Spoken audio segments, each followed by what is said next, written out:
ہمارے امام احمد رضا فاضل بریلوی امام اہل سنت نے لکھا ہے کہ اگر دونوں جہان بھی جل جائیں اور جو کچھ مرضی ہو جائے، حضور کی عزت کا مسئلہ اس سے بڑا ہے۔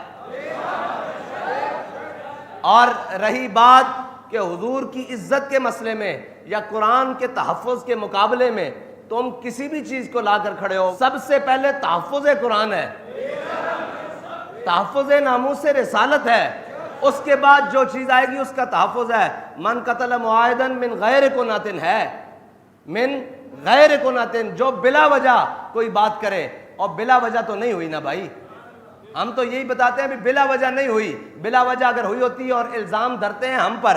میں نے کہا اچھا الزام ہے ہم پر، تو ہم نے کب کہا ہے کہ ہم ناموس رسالت کے لیے باہر نکلنے والے نہیں ہیں؟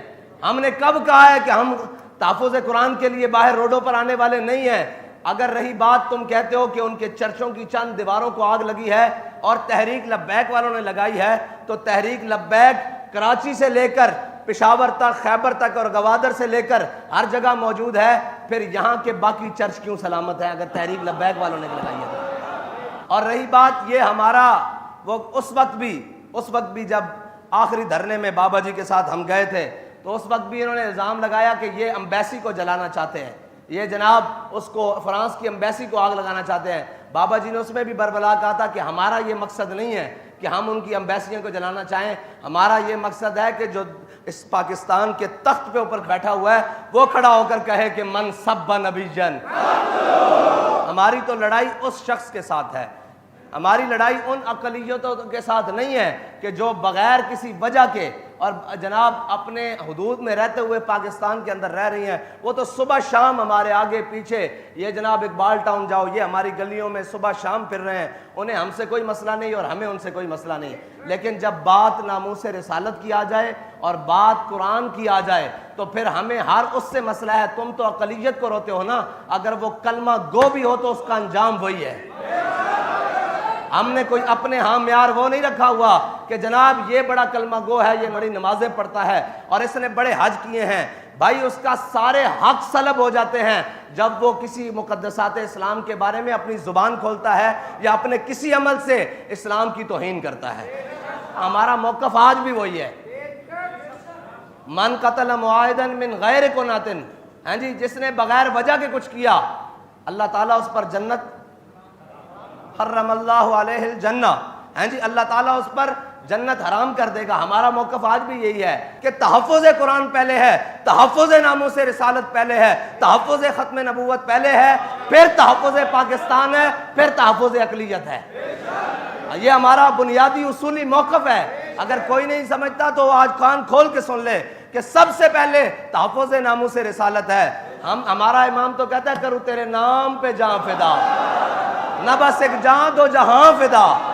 تم ناموس رسالت کے مقابلے میں کسی کے تحفظ کی بات کرتے ہو تو ہمارا امام کہتا ہے کروں تیرے نام پہ جاں فدا، نہ بس ایک جاں دو جہاں فدا۔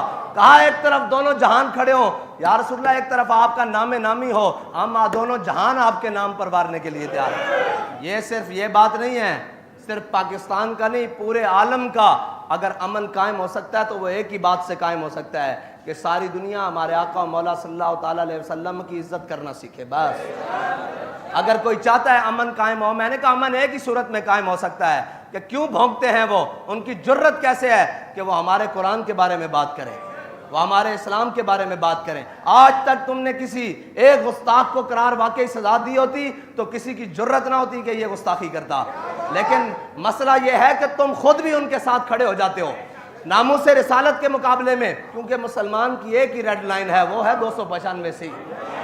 جب بات اس پر آ جائے پھر تو یہ کیا ہے، دونوں جہانوں کو بھی آگ لگ جائے ہم اس کی پرواہ نہیں کرتے، اس لیے کیونکہ ہمارے امام نے کہا ہے کروں تیرے نام پہ جاں فدا، نہ بس ایک جاں دو جہاں فدا، اور دو جہاں سے بھی کہا حضور آپ کے نام کے مقابلے میں دونوں جہان بھی ہوں تو ہمیں اس سے پرواہ نہیں ہے، اور دو جہاں سے بھی نہیں جی بھرا، کروں کیا کروڑوں جہاں نہیں۔ یہ ہے ہمارا عقیدہ اور یہ ہماری بات۔ وہ سن رہا تھا میں انٹرویو، اس نے کہا کہ ہم جب سے پاکستان بنا ہے یا جب سے یہاں آ کر آباد ہوئے ہیں آج تک ہمیں کبھی مسئلہ نہیں بنا، تو اس کا مطلب ہے مسئلہ تو ان کو کبھی نہیں ہوا اس مسلمانوں سے.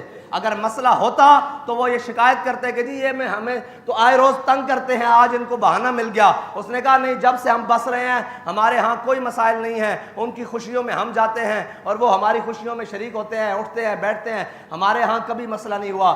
آج یہ واقعہ ہوا ہے تو اپنے بھی بیگانے ہو گئے ہیں. یہ مسلمان کا بنیادی دین کا فرض ہے کہ جب اس کے نبی کی عزت کی باری آ جائے تو تم یہ بات کرتے ہو کہ جناب اقلیتیں. یہاں تو چھوٹے بھائی نے بڑے بھائی سے کہا یہ دیکھو میری ماں جایا, ہاں جی حضور نے فرمایا جا کر فلاں یہودی کو قتل کر کے آؤ. فلاں تم کہتے ہو ساتھ والے رہنے والے اقلیت, یہاں حضور کا فرمان آ جائے, حضور نے فرمایا جا فلاں یہودی کو جناب قتل کر کے آؤ. صحابی گئے یہودی کو قتل کر کے آ گئے تو ان کا جو نام کیا ہے نا بھائی, وہ ان کو ملامت کرنے لگا. بڑا بھائی چھوٹے بھائی کو ملامت کرنے لگا. حضرت محیصہ پہلے اسلام لے آئے اور خویصہ بعد میں لے کر آئے. بڑے بھائی نے چھوٹے بھائی کو ملامت کی نا, ملامت کی کہ یہ دیکھ تو تیرے ابھی رگوں میں یہودی کے قرض کا خون دوڑتا ہے, اسی یہودی کو, اور تو اس کو مار آیا ہے. جب ناموس سے رسالت کی بات آئے گی ہم تو اپنے بڑے بھائی کو نہیں دیکھتے یار, ہم تو اپنے سگے رشتوں کو نہیں دیکھتے. اور حضرت محیصہ نے خویصہ کا ہاتھ پکڑا اور باہر چوک میں لے آئے. فرمایا یہ میری ماں جایا. بھائی بھی نہیں کہا, ماں جایا تو تھا نا, ہاں جی اسی ماں کے بطن سے دونوں پیدا ہوئے, ایک ہی ماں کے. فرمایا یہ میرا ماں جایا مجھے ملامت کرتا ہے کہ میں نے یہودی کا سر کیوں اتارا. عرض کرنے لگے میرے آقا مولا صلی اللہ علیہ وسلم اگر حکم دینا کہ میں اپنے سگے بھائی کا سر اتارنا ہے تو میں ایک سیکنڈ بھی دیر نہ لگاؤں, اس کا بھی سر اتار کے لاؤں. بس سب سے پہلے میرے آقا مولا صلی اللہ تعالیٰ علیہ وسلم کی ناموس کا تحفظ ہے, ختم نبوت کا تحفظ ہے, اسلام کا تحفظ ہے. اسلام سارے حقوق دیتا ہے لیکن سلب بھی کرتا ہے جب اسلام کے اوپر بھونکنا شروع کرو گے.